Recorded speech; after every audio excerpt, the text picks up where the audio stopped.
Happy Wednesday, everybody. Welcome into 104.3 The Fans Coffee Break. D-Mac, Will Peterson joining us today, Rachel V. Hill, as we hang out with you for the next 45 minutes and discuss all things Colorado sports. And Will, I have not seen you since the news has dropped about Nathaniel Hackett being fired. So I'm curious, what's your opinion so far with everything you've heard from Greg Penner, from George Payton on the firing of Nathaniel Hackett?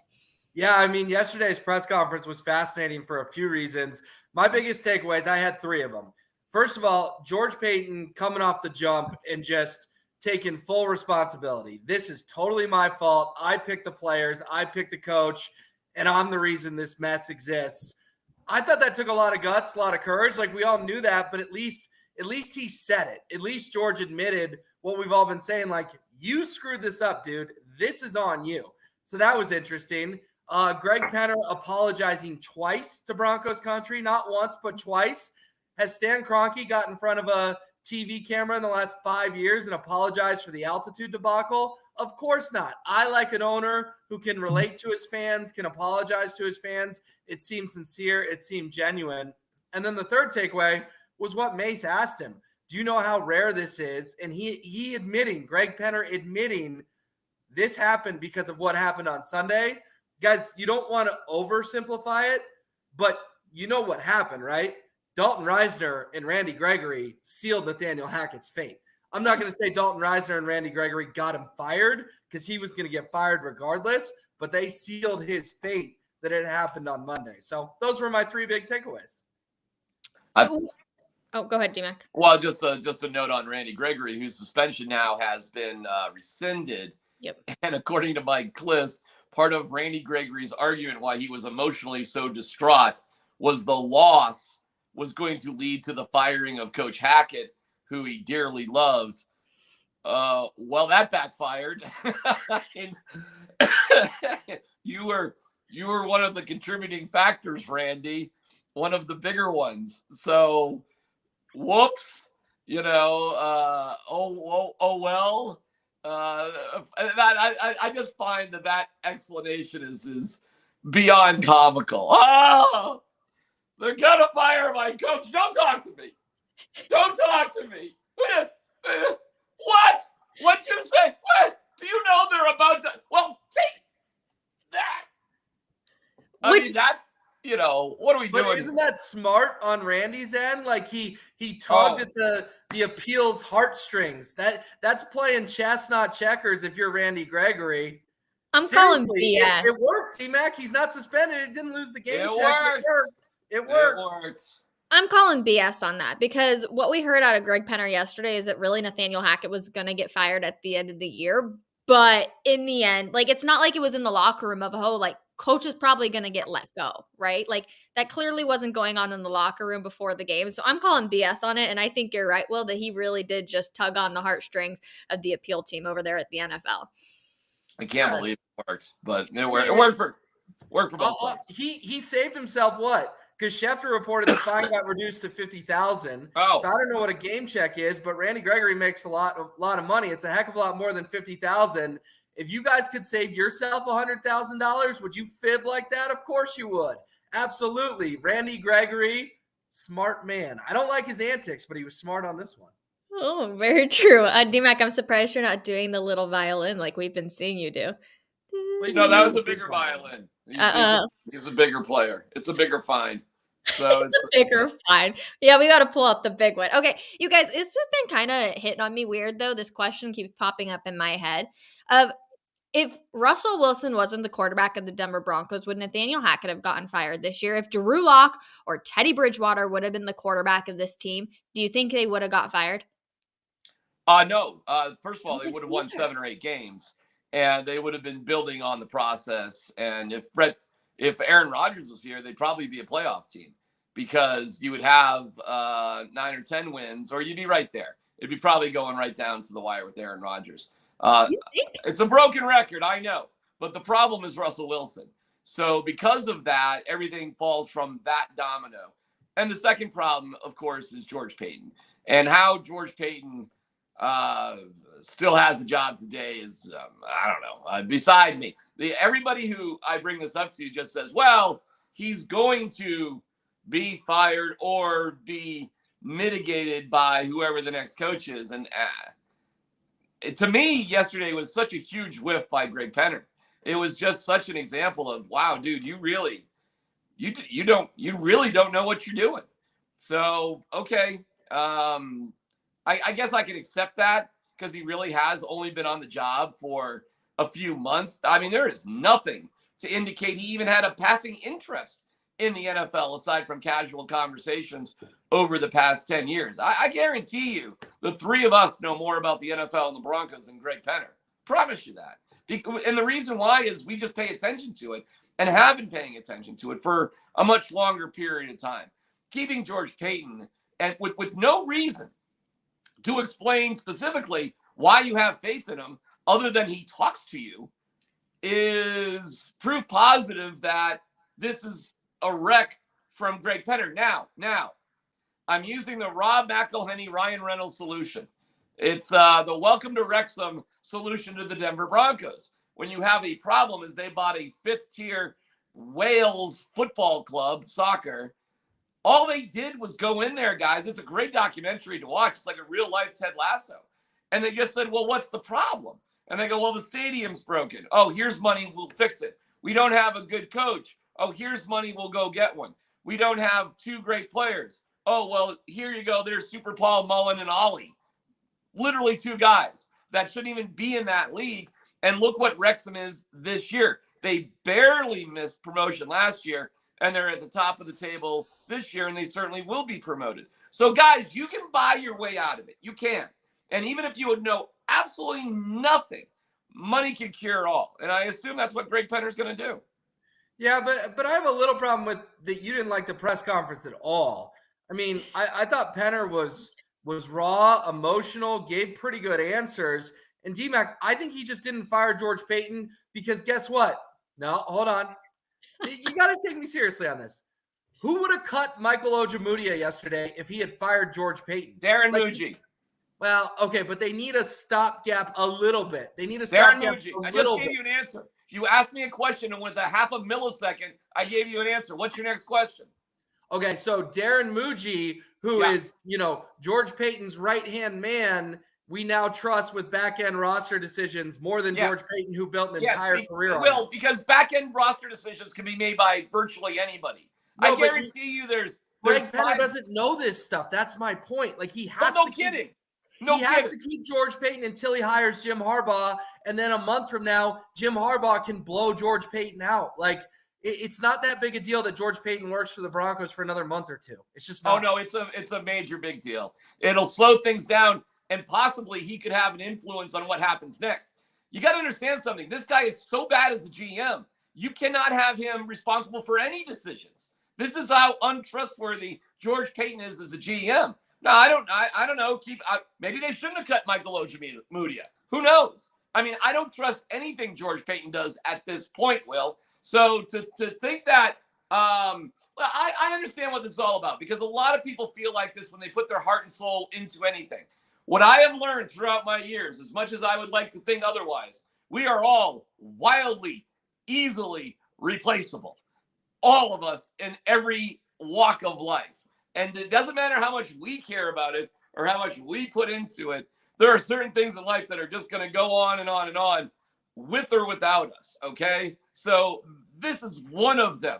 They would figure out how to cut or keep Michael Ojemudia. They would figure out how to do future contracts. The problem is you've got a guy in there who is incompetent in what he needs to look for quarterbacks and coaches who's still going to have a say in quarterbacks and coaches. That's a problem. And Greg Penner doesn't quite get it. So I just know what's going to happen. It's going to be another year of missteps. Hopefully they just buy the solution. And that solution hopefully is Jim Harbaugh, not Sean Payton specifically, Jim Harbaugh. And then, we draft, Caleb Williams somehow, or I got another guy, Drake May out of North Carolina, who I've been looking into as well. I am now officially on the clock studying quarterbacks in the 2024 NFL draft.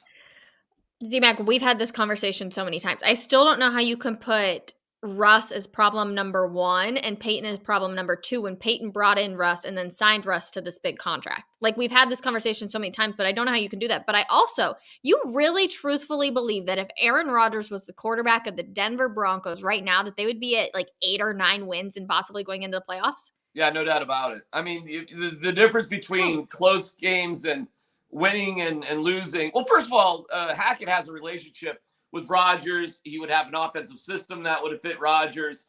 Rodgers is a much better quarterback than Russell Wilson, period. Yeah, I mean, Rodgers isn't having the same year that he's had in years past by any means. Well, they got their own unique problems in Green Bay, but they're still fighting. They're still winning games. They're they beat the Rams, who just schooled us. The defense beat the Rams, though, not Aaron Rodgers. Whatever. I mean, Aaron Rodgers is the captain of that ship. Listen, I am not a fan of Sir Ayahuasca. I'm not a fan of him either. I'm not a fan of Jim Harbaugh. I was a fan of Josh Allen. Could have got that right. We'd all be in the playoffs. We'd be talking about our 5th year in the playoffs or something like that. But, I'm trying to deal with the situation as it presents itself, not what I want. I could not have been more crystal clear about moving on from Russ, taking the June 1st, post June 1st hit, sucking it up, going 0-17. One thing I would slightly change, I probably would hire an interim head coach. I would, because I wouldn't want anybody to think we're doing anything but losing in 2023. I wouldn't want it to be confused. And it would suck. It would suck, guys. But as soon as you would get Caleb Williams or perhaps Drake May, you would have a 15-year run where the 2023 season would be forgotten. Nobody thinks of bad seasons once you get a good quarterback. What you want to do, of course, is be a playoff team, understand the situation, and reload. Like the Kansas City Chiefs, sadly, are, the example. But there was a time in our lifetimes when the Kansas City Chiefs were terrible. When they had Romeo Crennel as a head coach, they had some severe problems behind the scenes. I won't even go into it, but they had some ugly, ugly things happening behind the scenes. And they thought it was a good idea to have Kyle Orton as a starter at one point. So listen, it can be done. And the right steps for the Chiefs were getting an Andy Reid, a good supportive GM, but Andy Reid's the boss. And then, of course, they got lucky with Alex Smith, who's a high-quality quarterback, but they were smart enough. They were smart enough to know we need to move on at some point, and they were aggressive to identify and select Patrick Mahomes. And that's exactly what it has to be, guys. Exactly. Well, I'm curious your thoughts. Well, a couple of things. First of all, I do agree with D-Mac on the Aaron Rodgers thing. He's played well of late, and the Packers are storming up the NFC. Guys, if they're a 6 or a 7 seed, no one wants to face them in the playoffs. Because when they're the 1 seed, we all know they play super tight, and we can all picture those games they lose at Lambeau, like the one they lost last year. Last time they were the 7 seed, I believe they won the Super Bowl. Rodgers in the playoffs with nothing to lose, that's a scary proposition for the NFC. The second thing, though, D-Mac, about your 2023 plan, it's been 7 years in a row. So sitting here today on December 28th and telling the fans, hey, you have to suck for 16 more months, that's a hard sell for a fan base that is exhausted because of the last 7 years. I wish there was a quicker path, Will. And then there's not even a guarantee, though, that you're going to be good right off the bat. Listen, here's the deal. Here's the deal. Let me bottom line it. You have to be drafting a quarterback as high as possible in the first round of 2024. Okay? The end. And maybe I should just keep saying that because throwing out the best way to get there scares the crap out of anybody. So maybe I'll just let it play out because with Russell Wilson starting every game, you may get there by default anyway, so it might be all right. Whoever they hire as the new head coach is going to have that job for probably 5 years minimum because you're going to have to offer that dude a ridiculous contract just to be here. A lot of people say, Denver's the least appealing job. Yeah, for normal coaching money it is. So you got to do something wild. And if you do something wild, that's 5 years, guys. Whoever the next guy is 5 years, no matter what, unless they resign like Gary Kubiak did. So whatever. I mean, if everybody's, oh my God, with Russell Wilson and tanking, all right, fine, play him. We'll get there anyway. But then you may stumble upon 5 or 6 wins and have the 4th or 5th pick rather than the 2nd or 1st pick. quarterbacks in 2024 are probably going to go 1-2. And it's in some order, it's probably going to be Drake May, Caleb Williams, Drake May. I'm telling you, that's the way it's going to go in 2024. So if you want the best chance to win for the future, for the next 15 years, like the Chiefs, it's got to be one of those two dudes. So you guys can settle it amongst yourselves how you'd like to get there. And I'm just going to sit back in my lawn chair and a cold iced tea and watch Russell Wilson and his dad bod struggle around the field. You got the iced tea there? I got your iced tea right here. Yeah. We did get a question, and even though the next 2 games don't mean anything, it says, I know this is a slim chance, but what if Wilson plays great against the Chiefs and gets a win, and say we win out and beat the Chargers? Does that change your feelings on Russell Wilson at all, D-Mac? No, because it's not going to happen. It's changed my feeling. The Chiefs have something to play for. They are fighting for the number 1 seed. But how Broncos would it be to have this horrible season? Then they fire their head coach. Rachel, a person who wasn't even on the staff week 1 comes in and they somehow beat the Chiefs. Like, that's just so Broncos. I want to talk to that person who texted that in. It's JG. Jay, are you okay? Are you all right? Jay, seriously, are you okay? Hey, Rachel, how about this? What if I grew 7 inches overnight and I could dunk? That would be. That's what everyone in the comments is saying about Rodgers. I will play your little hypothetical game on this real quick. If somehow Russell Wilson looks good the last 2 games and they play a competitive game with the Chiefs or somehow end the streak and they beat the Chargers, do you know how loathed Nathaniel Hackett will be in this town? If all of a sudden Russell starts cooking because Hackett's out the door and he throws for 330 yards and 3 touchdowns, we will say, and it may not be right, but we will say unequivocally, Nathaniel Hackett was the problem. Russ had this in him all along, and this head coach held him back. Do I think that's going to happen? No. But if I'm going to play your hypothetical game, Nathaniel Hackett will go from the worst coach in Denver Broncos history to the most despised coach in Denver Broncos history, passing Josh McDaniels. If they win, does Jerry Rosburg become a candidate for head coach? What are we doing here? But by the way, I'm glad everybody slept on the fact if I grew 7 inches, I would still only be 6'2", and there's no chance I would be able to dunk, even if I grew 7 inches. Yes, Rachel, yes. If Russell Wilson beats Patrick Mahomes and Justin Herbert. Well, actually, the Chargers game, let me draw back. They may have nothing to play for. They've already made the playoffs, and I don't know where seeding's going to be. So sure. I'm not going to put any stake into that game whatsoever. That game actually doesn't matter. In all honesty, guys, Russell Wilson shouldn't even play because the risk of injury is high. Look at what Tua Tagovailoa is going through right now with a second serious concussion. Now, they're in a spot where they're competing for the playoffs and all that. I get it. But you've already had a shoulder. What else with Russ? The hamstring, the concussion. No, he shouldn't even play. Really, seriously. He's clearly going to be back next year. There's no benefit in winning. If he goes out, I don't know what we're talking about here. But sure, that would be amazing if Russell Wilson was incredible against the Chiefs in Kansas City. It's meaningless against the Chargers if the game doesn't mean anything. I think it's less about really going to lay it on the line for Jerry Rosburg. He's the guy they've been fighting. A lot of players are probably trying to figure out if they're going to keep their job next year, though. I think a lot of players are trying to figure out who Jerry Rosburg is. I don't know if they even know. Okay, so did they talk to all the coordinators? Are we still sure that Justin Naughton and everybody is still the coordinators for the Broncos? Because obviously Dwayne Stukes is gone. So did they just offer people hey, you can peace out, or are they getting fired? Do we know what actually went on behind the scenes there? Not specifically, but they did fire Stukes and they did fire Butch Barry, the offensive line coach. And Stukes made the incredible genius move earlier in the year when Rosburg was hired to say that he would rather talk to Jody Camillus of the Rams rather than consult with Jerry Rosburg, even though Rosburg has 19 years of special teams experience with John Harbaugh, who is a master of special teams. No. I'm Dwayne Stukes. I'm a genius. I'm going to say publicly, I would rather call somebody on another team, a team we're playing later this year, rather than talk to a dude that we just hired. Good move, Dwayne. How's that working out for you? Yeah. And Butch Barry, if you just talk to anybody with any offensive line experience at all, and we have plenty of it at the radio station, they'll just flat out tell you the guy's a joke and doesn't know what he's doing. So, I mean, I guess I get it.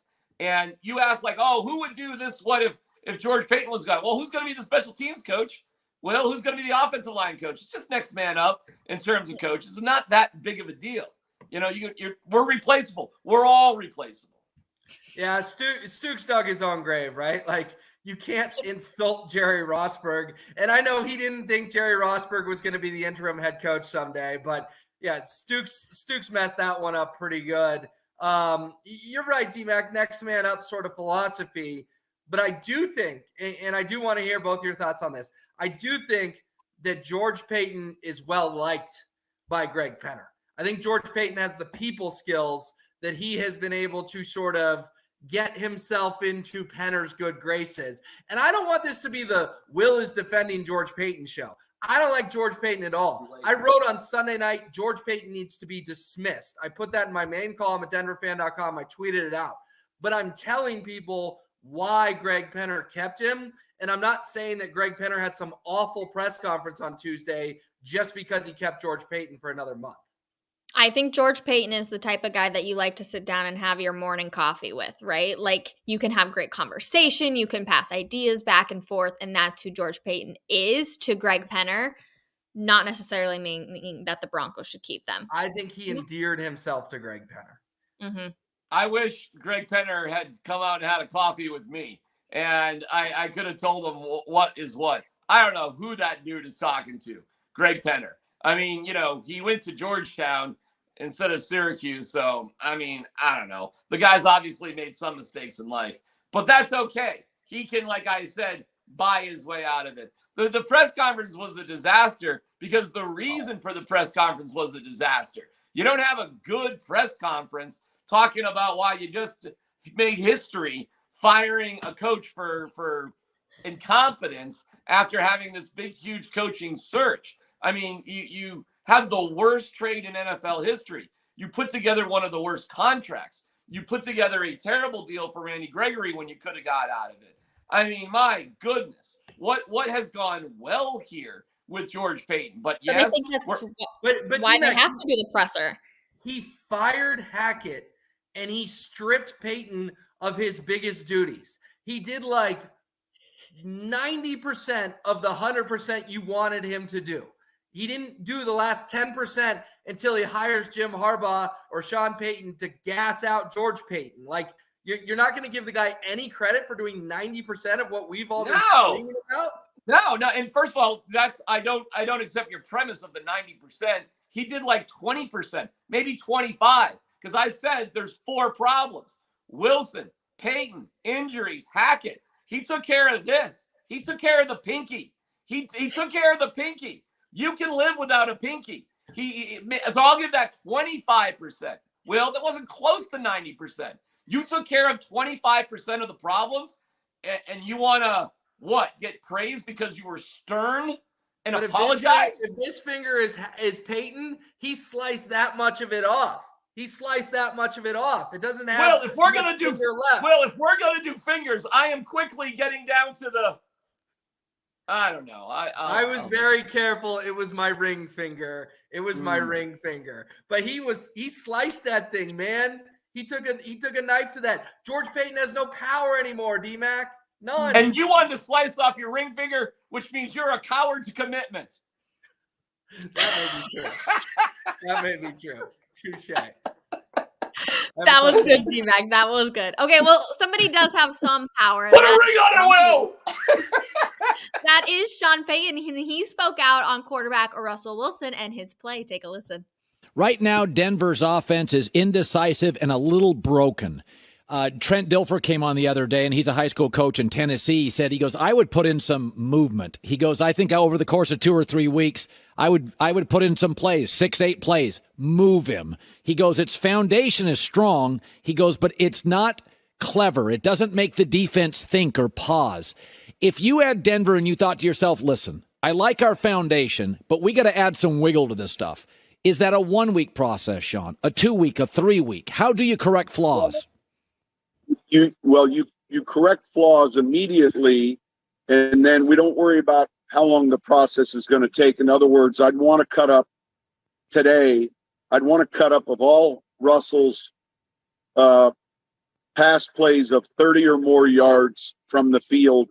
And I'd want to see, are there some schemes that he felt very comfortable with? Like, I know that they did a great job in Seattle of bringing him off of a naked boot and then pulling up. And we all saw that like throwback to Lockett across the field where the ball traveled 60 yards in the air. Right. Then I'd want to look at another film of his red zone touchdown passes inside the 20.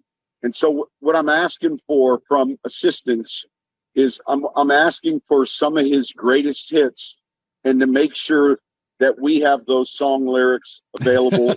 and if not, let's put them in. Yeah. You know, I'm watching. Okay. Did Sean Payton unintentionally say that he could fix Russell Wilson, or at least attempt to fix Russell Wilson? I can't believe we're still using the term fix Russell Wilson. Or is he just saying it's all to blame on Nathaniel Hackett, Will?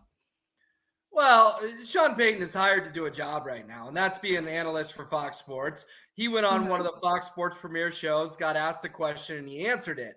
But of course, there's a lot more to read into it when the guy is the betting favorite to be the next head coach of the Denver Broncos. So, yeah, that may have been a little peek behind the curtain at what his interview would look like. Hey, Nathaniel Hackett trying to blend systems, dumb as hell. We're going to take what he did in Seattle. We're going to watch the tape, and we're going to implement it here. I like the answer from Sean Payton. So, yeah, on the surface, again, he's just doing his job. Little deeper thinking says, maybe that is how you fix Russ. Sean just tipped his hand how he'd do it. It's a bunch of gobbledygook. Anybody could say something like that.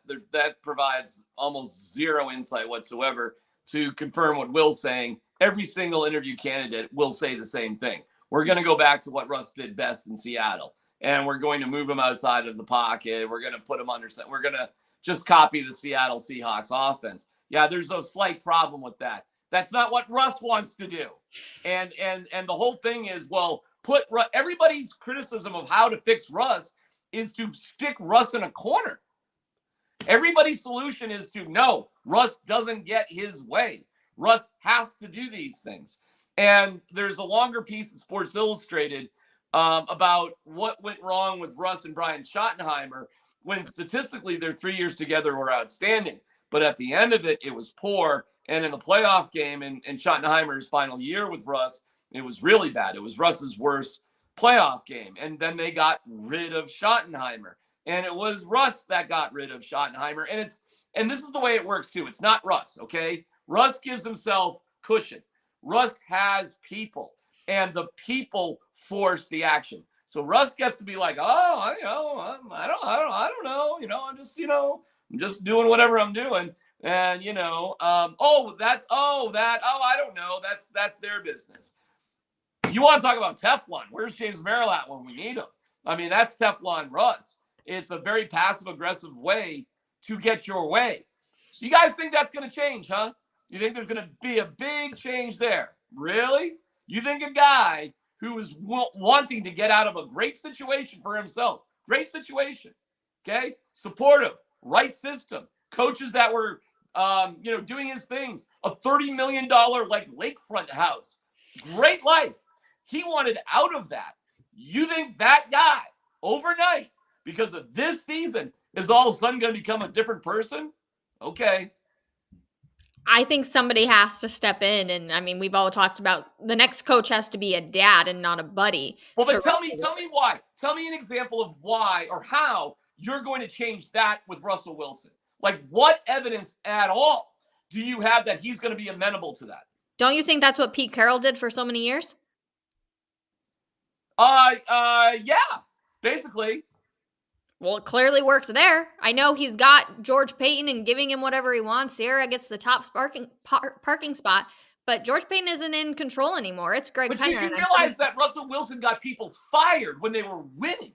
That's because of his contract. George Payton got Nathaniel Hackett fired almost because of the contract that he gave Russell Wilson because they couldn't have a scapegoat. You're pointing out great reasons why I want to get rid of Russell Wilson. Is that we're killing ourselves trying to fix the unfixable here and saying, well, we're gonna fix Russell Wilson by sticking him in a corner and just going back to what he did in Seattle, something we know he hated, something he wanted to get out of. And he did force his way out of it. But all of a sudden, don't forget, we're still paying Russell Wilson like $50 million a year. You don't think that guy has power? The whole take away his offense. You guys, I don't know.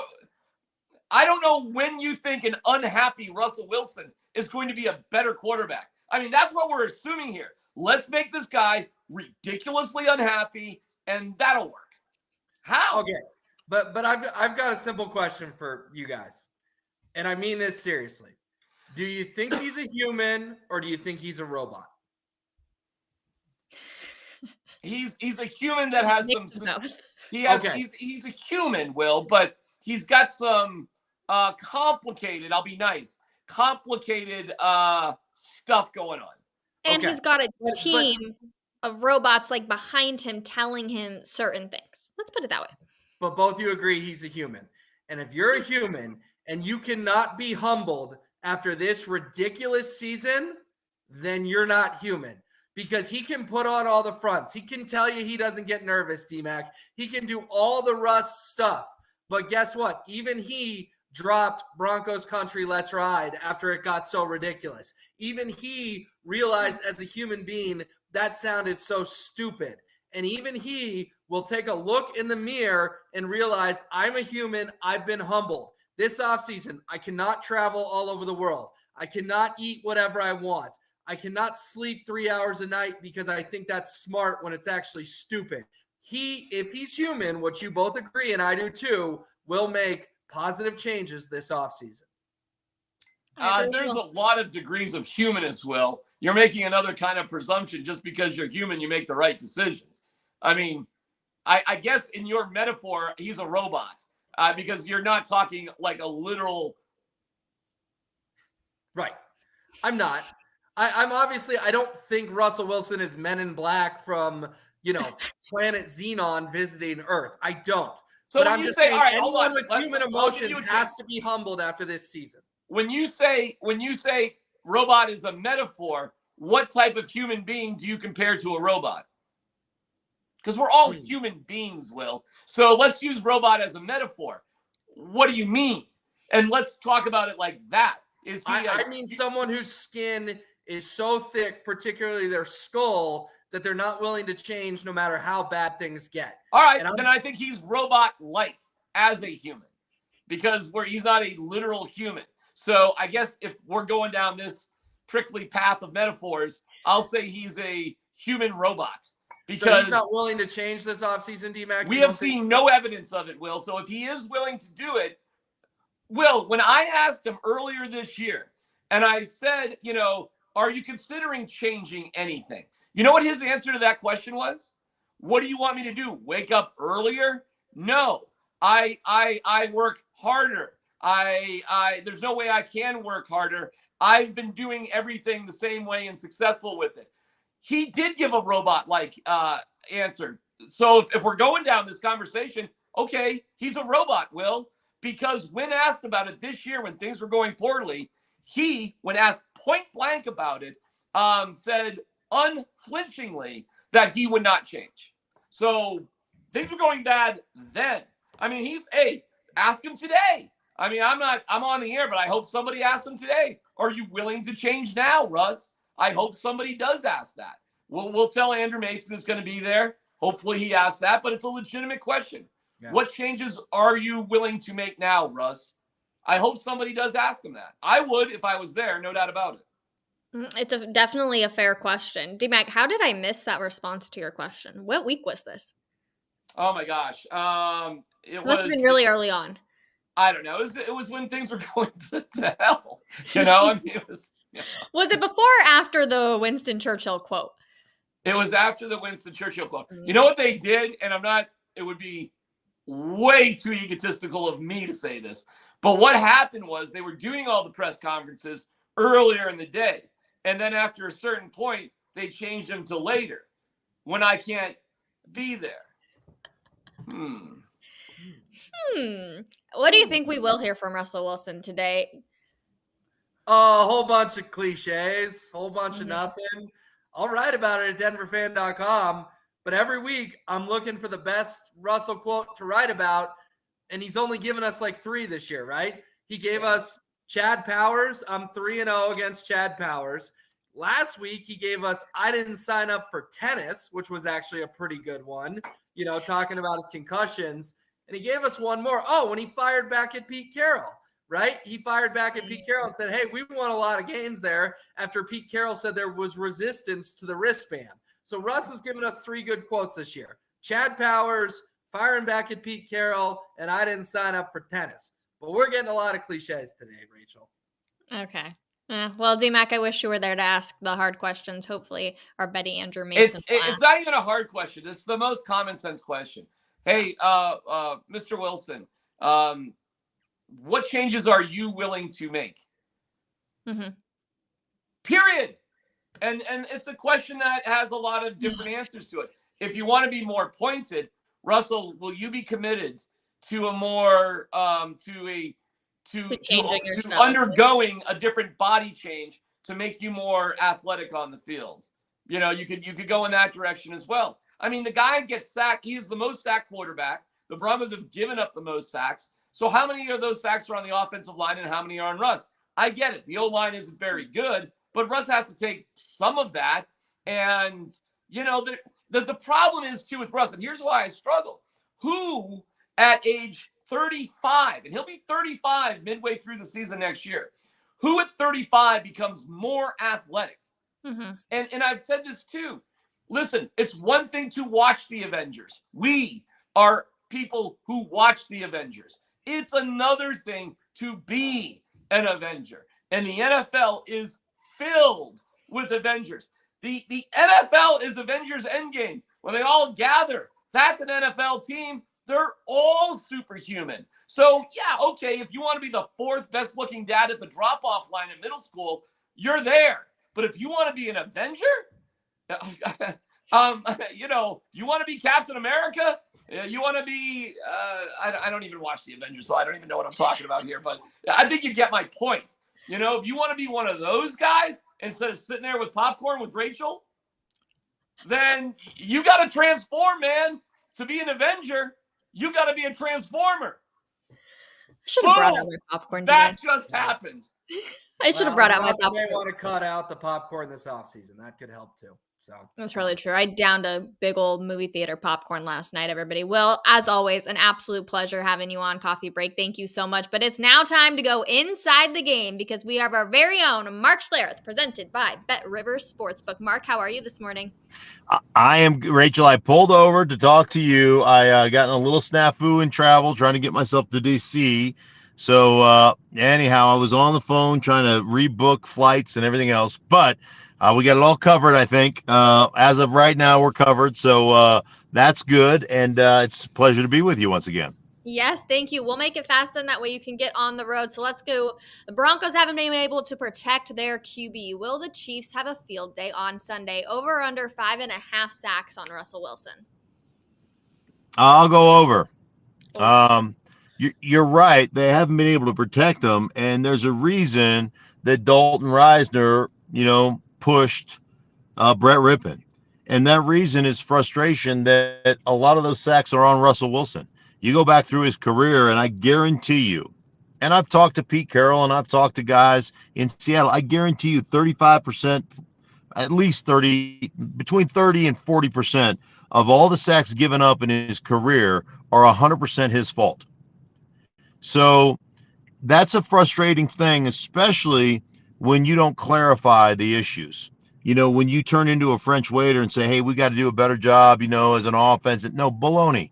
You have to do a better job. You have to get rid of the ball. You have to quit taking sacks because the general public has no idea, and the reporters that cover the team have no idea that it's not the offensive line's fault on those particular plays. Any sack that happens it always gets blamed on the offensive line. There are a lot of things that go in and contribute. There are a lot of dirty fingerprints on a sack, and Russell Wilson is responsible for a ton of those. And I'd be pissed too if I played and he's taking sacks and then I'm the one getting blamed for him. That's baloney. Stand up, drop a set of testicles, and stand in front of the podium and go, I've got to be better. I have to be better. Those sacks, of those 7 sacks or 6 sacks, 5 of them are my fault. I take responsibility for them. My O-line's playing much better than it looks on the surface, and I've got to be better. And he's not willing to do that. And I guarantee you that's why guys that will not want to play for him. Guys will get sick and tired of that baloney. And I think you saw that boil over on Sunday. What's your thought on not helping up your quarterback? I don't give a rip. If my quarterback's taking the sacks, I've played 12 years. I don't think I ever helped up the quarterback. Really? No. Get your own ass off the ground. Quit holding on to the football. I don't care how many times you pat it. It's not a baby. It's not going to burp. Freaking throw it. Yeah, I don't know that I defy you to find film of me helping up a quarterback. All right. Okay, I like it. They never helped me. Hey, they never helped me up when I threw a block that sprung them. They never helped me up. Forget that. That baloney. Dude, you get paid millions of dollars. Grab your ass up off the turf. That's part of the game. And quit holding on to the football. I hate watching guys help quarterbacks up. Irritates me. Get your own ass up. You wear a pink jersey in practice, right? So stop acting like you need help up. Mark, I never want to wish bad travel on anyone, so I'm sorry you have to deal with it, but I love how fired up you are right now. So I appreciate you hanging with us. I'm here for it. We'll go on to our next one, though. Denver's offense remains stuck in the mud. Will getting Nathaniel Hackett out of the way help things? Over under 17.5 points for the Broncos on Sunday. I'll go under. Not if they're going to continue to let Russ operate the offense the way he wants. Well, one, he can't. I said this a week ago and people acted like it was some controversial statement. Brett Rippon is better at operating the system than Russell Wilson is. Mm-hmm. I'm not saying Brett Rippon's more talented. I'm saying he's better at operating a system. Russell Wilson is not good at operating a system. Russell Wilson is good at playing, street ball, or he was good at playing street. He's not anymore, or he's not right now. So, this offense is broken. You cannot drop him back or play him out of shotgun for 37 reps and think that you're going to put points on the board. He's going to turn the ball over. He's going to make bad decisions. He's going to throw it into double coverage. It's just proven to be who he is. That's who he is. And I think a lot of what fires me up is a lot of what's happened this season is really what the Seattle Seahawks have managed for 10 years. And it just goes to show, everybody goes, who's our next head coach? Can we get Pete Carroll? Can we trade picks for Pete Carroll? Because that seems to be the only thing that will get Russell Wilson to play, decent football is Pete Carroll. Yeah, I don't know what the answer to that question is. I don't even know what the damn question was. I apologize.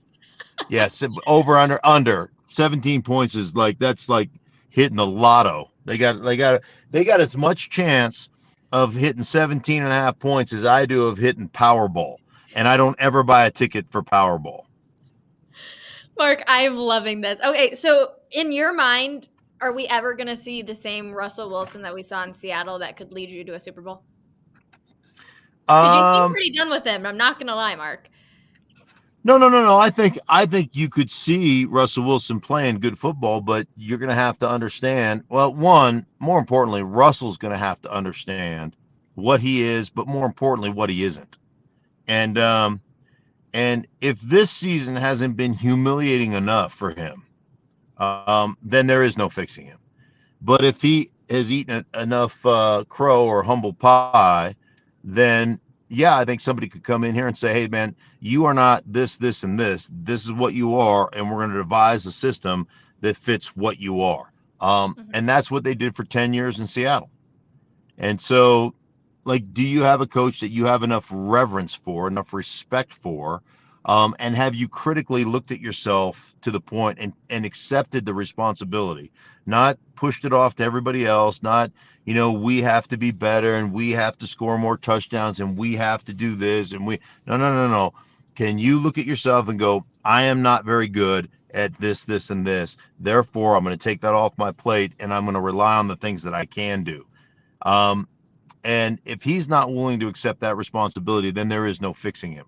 But if he's been humbled enough and you have somebody that has the authority to take away recess, then he's fixable. But like, again, you've got all the concessions you made and all the, you extended his curfew till 1 o'clock in the morning. Now you got to pull it back to 11 o'clock PM.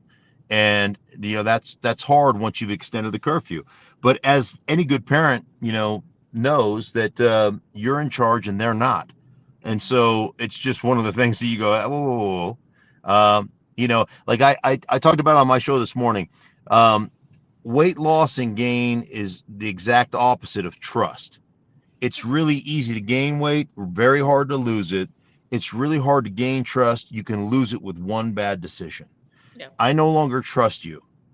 Therefore, you no longer have the freedoms that you had earlier this year or this entire year. Those have been taken away from you until you earn some of those back. And that means, everything from your office to your support staff to having a quarterback. Like, who has an outside independent quarterback coach that comes to practice? Like, no, that's not what we do here. And so you gotta, as an organization, you have to pull all those things back. And whether it's fair, I don't care if it's fair or if it's not fair. Life ain't fair. Us paying you $250 million to be the worst quarterback in the NFL is not fair. But that's what we're doing right now. So that being the case, like, those privileges are being revoked. Yank 'em. I'm with you, Mark. All right. I will let you get back on the road. Thank you so much, my friend. Great to catch up with you. All right. I pulled Mark? over because safety first. Safety first, Rachel. Always. Thank you, Mark. Appreciate it. Mark Schlereth, presented by Bet You got Rivers Sportsbook. Can't thank him enough. But man, D-Mac, we're going to bring him in. He is fired up on the Russell Wilson thing. But to be honest, D-Mac, he agreed with a lot of things you've been saying. Me and Mark, twinsies. What do you know? After all these years. Twinsies. Let me do my Mark Schlereth impression for you quickly, Rachel. Well, I think what is going to happen here is that the thing is, what was going on there? Maybe somebody with an snow truck was pulling up next to him. What did you have happen to you at the Dove Valley complex? That's right. I got invaded by the tiniest snowplow in the world. Listen, safety first, good for Mark. And yeah, I mean, my son is flying to, you want to talk about trepidation. My son tomorrow night is flying to Phoenix on Southwest. Yeah, right. How do you think that's going to go? Yeah, I was so gonna say, I'm nervous about him. Anyways, Mark is spot on. He's not quite as harsh as I am on Russ, but he's darn close. He's darn close. And then we'll get into this future conversation, I guess, because we're stuck with Russ. # stuck with Russ. We'll get into this conversation, Rachel, about why giving him less will make him perform better. When there's no proof. There's no proof at all whatsoever that he's ever had to deal with that before or has ever succeeded with that, aside from, being humbled, I guess, by Pete Carroll. But again, he's the one that got Brian Schottenheimer fired after 3 great years. So even Pete Carroll conceded at some point, Rachel, and then they finally just got rid of him. They hired Shane Waldron as the offensive coordinator, and they had it with them. And they got they held the Broncos. I just did it with Mark. I just did the same thing, and I have no oncoming traffic. They held the Broncos hostage. We got catfished, bamboozled, hornswoggled. I mean, however you want to put it. However you want to put it. You know what? You and Mark agree on this. I'm wondering, though, who has the better dance moves, because Mark was showing his dance moves earlier this week. Play the clip. It's very simple. Okay. Very simple. Look, all it is heel, to heel, to heel, to heel, heel to heel. Well, you got to do your arms too? Or you just going back and forth. Okay. Swing your arms back and forth. And you just go faster. Yeah, and you throw your What? feet down. Hey, I told y'all. Whoever I teach is good. And then you got to go, huh? Oh, this kid. Oh, man. Oh my gosh, D-Mac. I would. Well, totally Rachel, see I you. hate to say it, but I got receipts. Do you? 1987, class dancer, Darren McKee, Ipswich High School. I ain't bragging, I'm just describing. And I showed you, as we go out, my wicked robot. Wicked Robot for the end of this show. Thank you all so much for hanging out with us in the comments. We love it. We're back tomorrow morning, 10:30 a.m. We need to talk about Luka and Jokic. We didn't even get into it in today's show, but tomorrow, I promise we will. We'll see you guys 10:30 a.m. Bye, everybody.